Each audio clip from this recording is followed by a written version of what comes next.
Welcome to Evoke Greatness. We are officially entering year 3 of this podcast, and I am filled with so much gratitude for each and every one of you who've joined me on this incredible journey of growth and self-discovery. I'm Sunny, your host and fellow traveler on this path of personal evolution. This podcast is a sanctuary for the curious, the ambitious, and the introspective. It's for those of you who, like me, are captivated by the champion mindset and driven by an insatiable hunger for growth and knowledge. Whether you're just beginning your journey or you're well along your path, you're going to find stories here that resonate with your experiences and aspirations. Over the last 2 years, we've shared countless stories of triumph and challenge, of resilience and transformation. We've laughed, we've reflected, and we've grown together. And as we've evolved, so too has this podcast. Remember, no matter what chapter you're on in your own story, you belong here. This community we've built together is a place of support, inspiration, and shared growth. Where intention goes, energy flows, and the energy you bring to this space elevates us all. So whether you're listening while commuting, working out, or enjoying your morning coffee, perhaps from one of those motivational mugs I'm so fond of, know that you're a part of something special. Thank you for being here. Thank you for your curiosity, your openness, and your commitment to personal growth. As we embark on year 3, I invite you to lean in, to listen deeply, and to let these stories resonate with your soul. I believe that a rising tide raises all ships, and I invite you along in this journey to evoke greatness.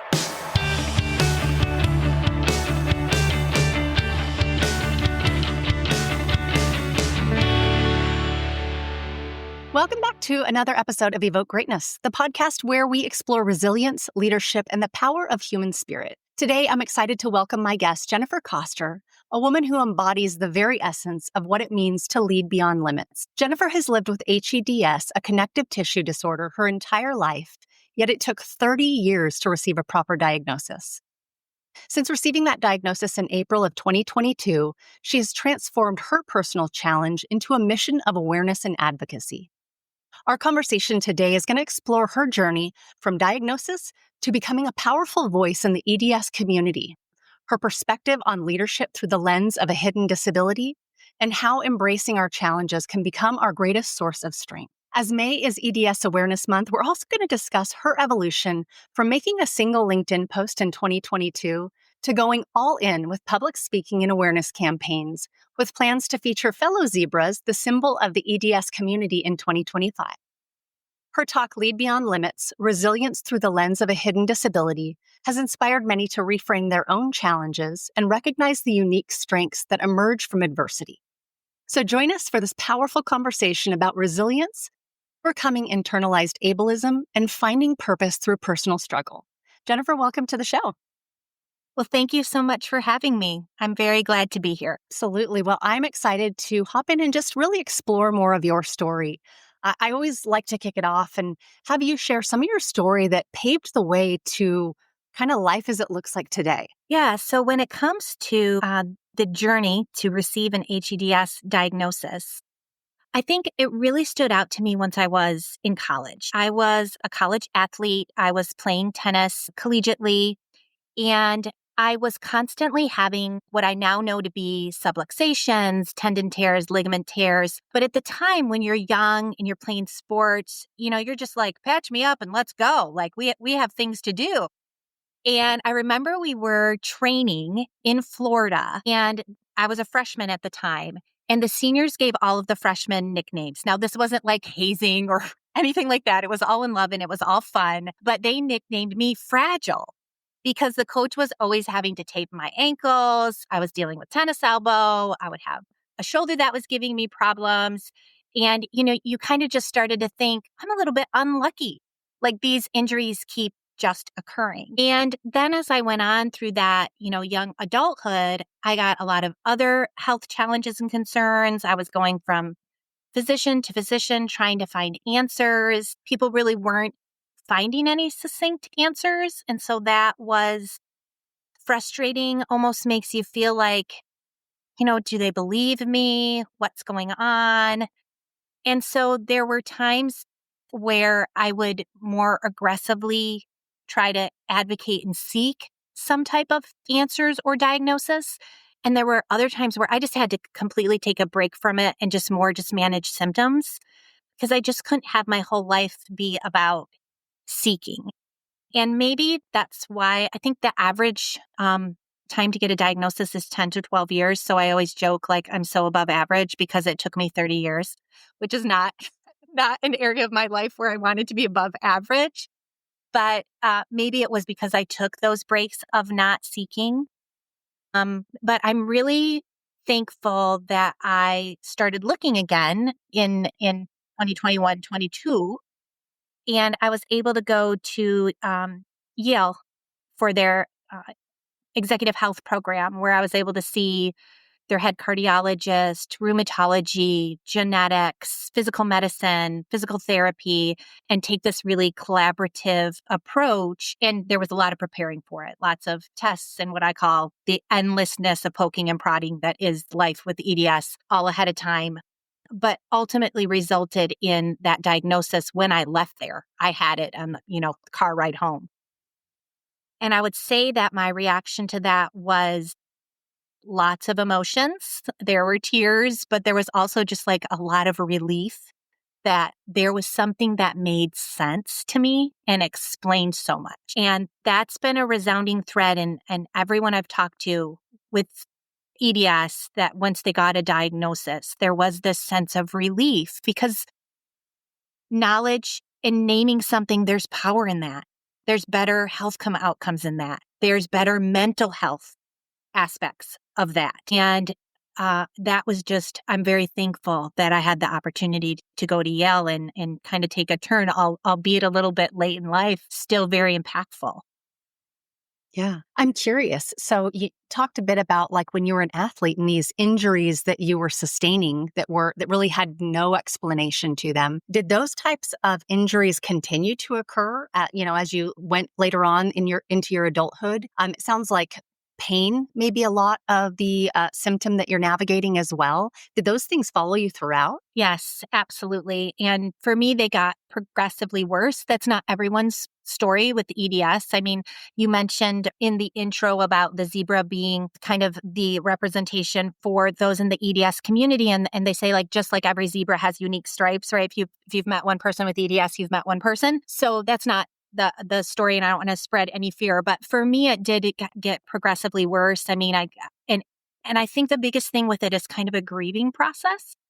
So over time, okay, I can no longer be an athlete. Okay, that's okay. And then now I can no longer walk even a mile. And now I can no longer do things to help take care of my children physically. Or I had to do a lot of adaptive things. And back when my children were young, I didn't have a diagnosis.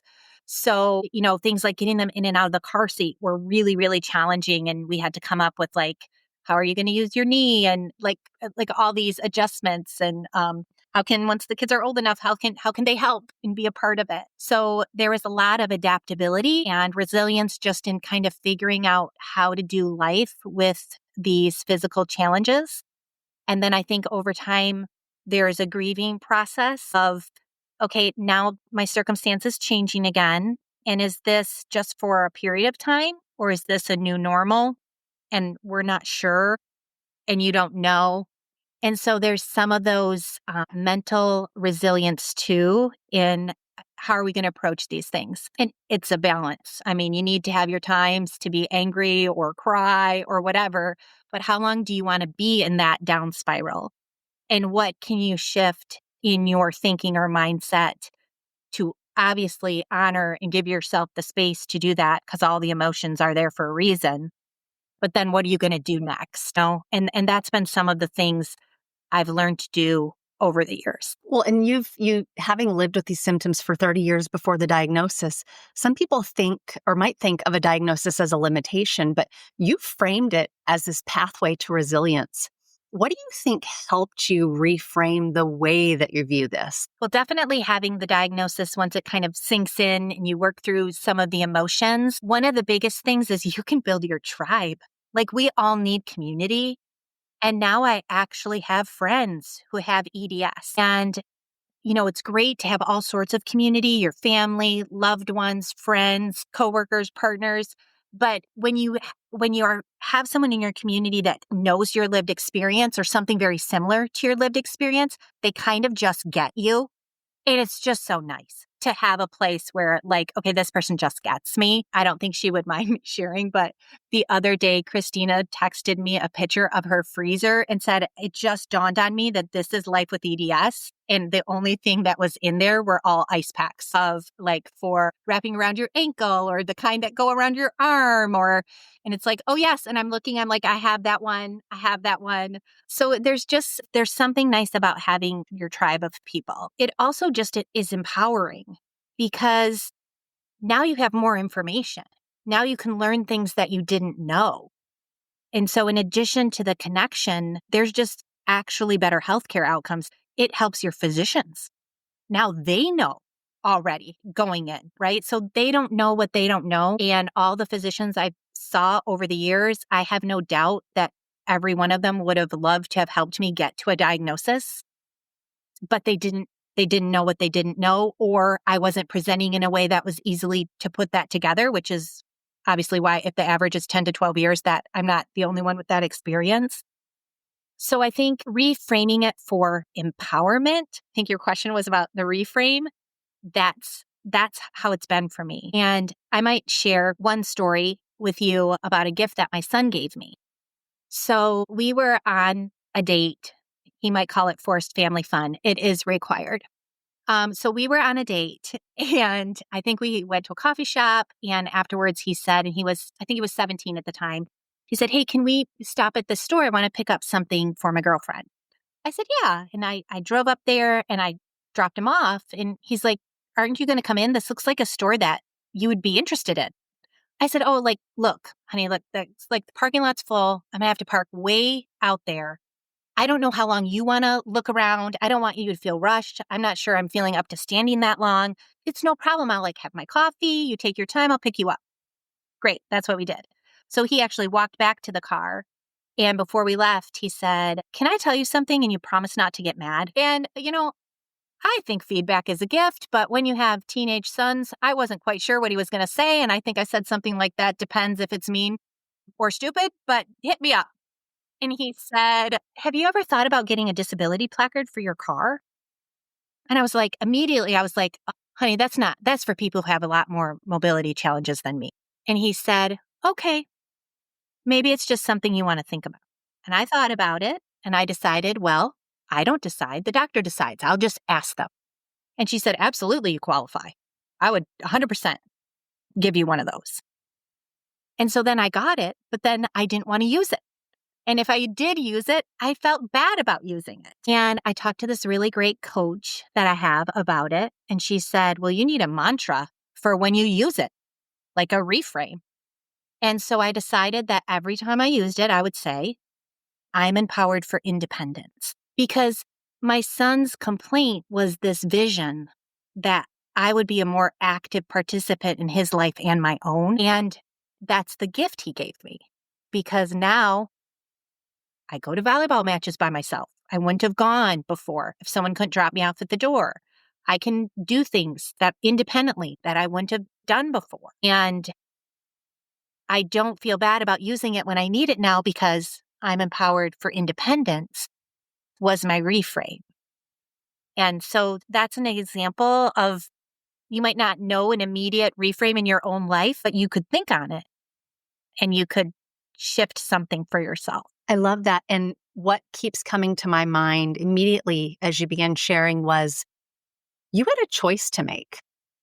There was 2 choices you could make. That choice was to figure out how to frame it in a different light so that you could actually process through and navigate the emotions. As you mentioned, grief. That's a real thing. And there was a choice in there, and you chose to navigate that in a way where it wasn't going to be something, although I'm sure there were many of days that felt dark. Overall, you made a choice that wasn't going to be a dark cloud over your entire life. And I think that is your intentionality around that. I commend, because it would have been very easy for you to have looked at it a different way, where it became even more debilitating than it already was. And so I love that you use the word empower, like empowering your independence, because though you may not be able to park way out in the parking lot, you can still do the things because you're choosing the path to navigate it in the most positive way you can. Yeah. And I think now I ask myself more questions. I definitely use the question, what if, all the time. So if I'm having some limiting belief, like I couldn't possibly go be a speaker at the NAA conference in Las Vegas, that's way too much for me.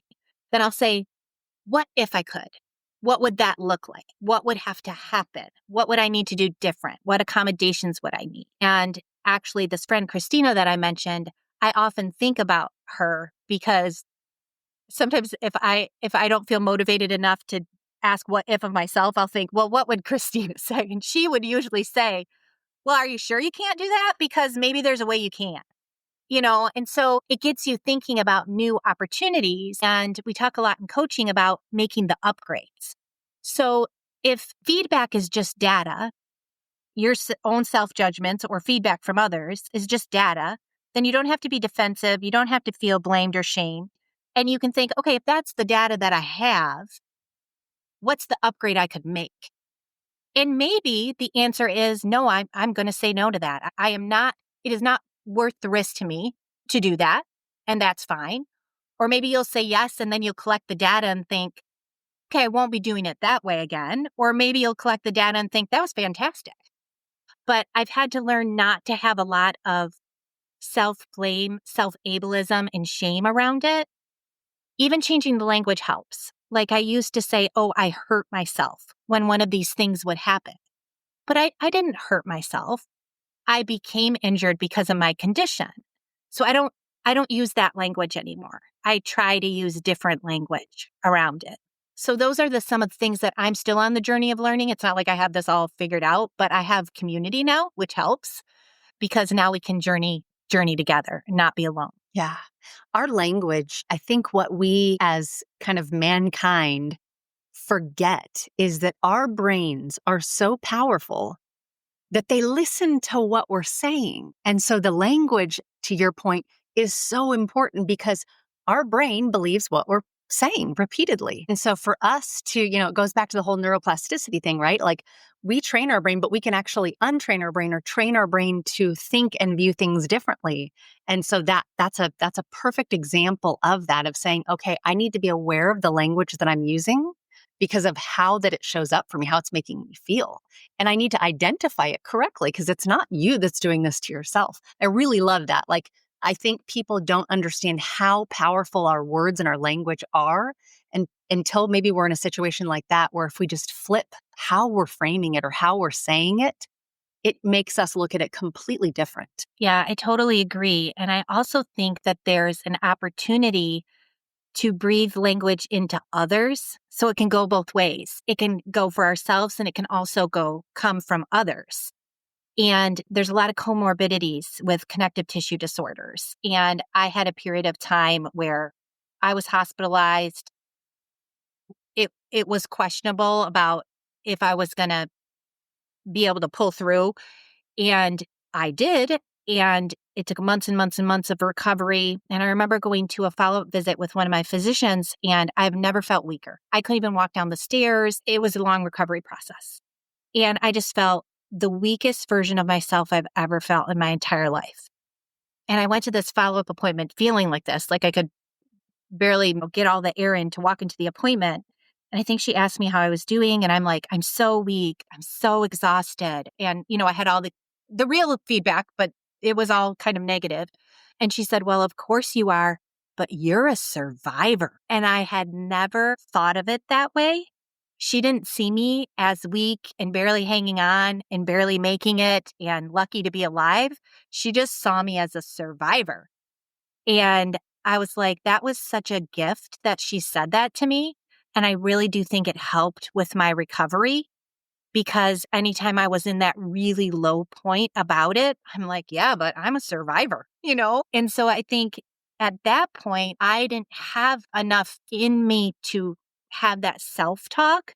So what a gift it was that someone could breathe that language into me to allow me to see myself differently in a challenging time. Well, there's no doubt that this has shaped your life in general, but how has your experience with this, how has it informed your leadership philosophy and your approach to supporting others, on your team from a professional perspective? Yeah, I think, before I gave that first talk, it was intertwining leadership lessons with lessons I've learned from having a hidden disability. And HEDS is often hidden because you can seemingly fine one day, have braces another day. And so a lot of times it's not something that's very outwardly noticeable to others. So that's why it's called a hidden disability. But I was actually on spring break in the movie theater and I could not stop thinking about this. All these overlaps because it was raining. So we're at the movies. All these overlaps. I could not stop thinking about it. And we got back to the condo where we were staying afterwards. The family time was over. Everybody was doing their own thing. And I had committed to speaking to this group in July about leadership. It was going to be a talk I had given at NYU about, I don't know, I think it was the C-suite perspective on mission, vision, and values. And I opened my phone and there was an email from the person that runs the group. And she said, actually, I had someone drop out. Could you speak? I think it was like May 2nd or May 3rd. And I was like, interesting, because May is EDS Awareness Month. It felt like a message. So I was praying about it because I'm a person of faith. And the next thing I did is I opened up my LinkedIn and there was this post from Craig Rochelle that said something like, what if you made one bold move for the kingdom of God? And I was like, okay, I'm going to speak in May. So I committed to speaking in May, but even then I still didn't tell her what I was going to talk about. I just said, sure, I can do the May day. And then I continued to pray on it. And then I asked her, I met with her and I said, I don't know if this is your group. And I don't know if intertwining personal experiences with leadership lessons is the vision for your group and where you're headed. And she said, I love that vulnerability. Please do that. So that's how that journey began. That's a background just from where I was seeing the overlaps. But some of the main things that I see overlaps in is, part of it is leading with curiosity over judgment. And not that, I'd like to assume positive intentions. So I'm not assuming negative intentions from anyone.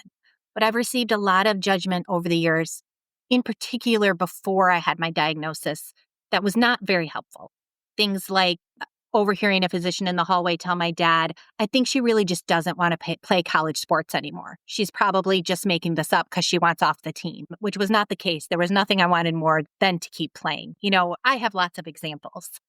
And so one thing that I think I always try to, and we're always learning and practicing leadership, it's never done, is to try to lead with that curiosity over judgment. Because we all make judgments. We may not mean to, it might not be on purpose, but it all happens. And if you can notice you're making a judgment and frame that as a question instead, you can build that trust and relationship and understand it from someone else's perspective. Then you can listen to listen instead of listen to respond. And you might learn something about how to make that relationship better. What I mentioned before about taking feedback as data and looking for the upgrades, that's very applicable in leadership. No one wants to be judged, blamed, and shamed if everything didn't go perfect.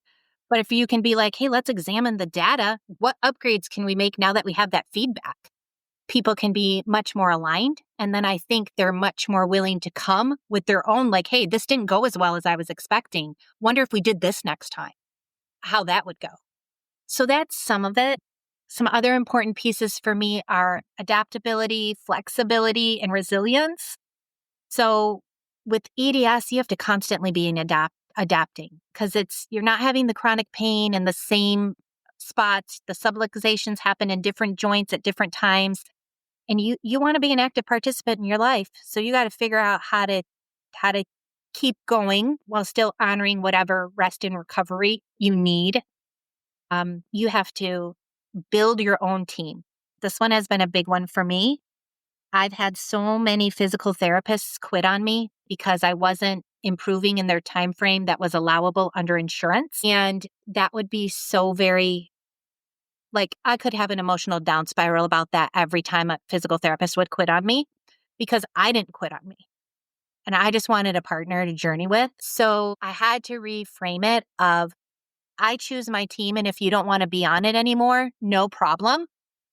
I'm going to go find someone who will. Now, I'm not saying that's what you do with your team at work. That's not what I mean by team building. But at work, you are building your team of all the people in their areas of strength. So if I have a physical therapist quit on me, they're not the right fit.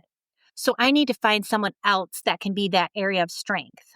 And with EDS, especially where I live, there are no EDS experts within a reasonable driving distance. So I have to build a team of people who are curious and willing to learn and journey with me, who are not necessarily an EDS expert in their field. And I think if we take that approach to our team, certainly we want to hire experts. We need experts and value experience and responsibility and commitment and loyalty and all of those things. But we also want teams that are going to listen, be curious, figure things out together, build bonds, deliver for each other and the customers. So that's what I mean by team building. And then the other piece that comes to mind for me is self-care. And I I don't know just about anyone who hasn't said to me, I think I've brushed up against the edge of burnout in my career. Or if you haven't, it might be coming. I think we all get to that point where burnout is a real thing. And it certainly was for me. And I think self-care with EDS looks one way, and self-care is also really important in leadership and in the workplace. Having our healthy boundaries and communicating well and building that alignment and clarity for the team. So those are some of the areas where I've seen a lot of overlap between leadership and lessons learned, I guess, from my perspective on HEDS. Okay, you know the routine. This is where I hit the pause button. I hope you enjoyed part one of Lead Beyond Resilience, Thriving with a Hidden Disability with my amazing guest, Jennifer Koster. Make sure to come back next week. You are not going to want to miss the second part of this really powerful conversation where we dive deeper into how faith has shaped Jennifer's journey. We explore the surprising leadership lessons from living with a hidden disability and discover what the EDS community can teach all of us about resilience. Jennifer shares vulnerable insights about overcoming internalized ableism and offers practical wisdom on building supportive communities in both personal and professional settings. So make sure to check back next week as we continue this inspiring conversation about leading beyond limits. Thank you so much for listening and for being here on this journey with me. I hope you'll stick around. If you liked this episode, it would mean the world for me if you would rate and review the podcast or share it with someone you know may need to hear this message. I love to hear from you all and want you to know that you can leave me a voicemail directly. If you go to my website, evokegreatness.com, and go to the Contact Me tab, you'll just hit the big old orange button and record your message. I love the feedback and comments that I've been getting, so please keep them coming. I'll leave you with the wise words of author Robin Sharma. Greatness comes by doing a few small and smart things each and every day. It comes from taking little steps consistently. It comes from making a few small chips against everything in your professional and personal life that is ordinary, so that a day eventually arrives when all that's left is the extraordinary.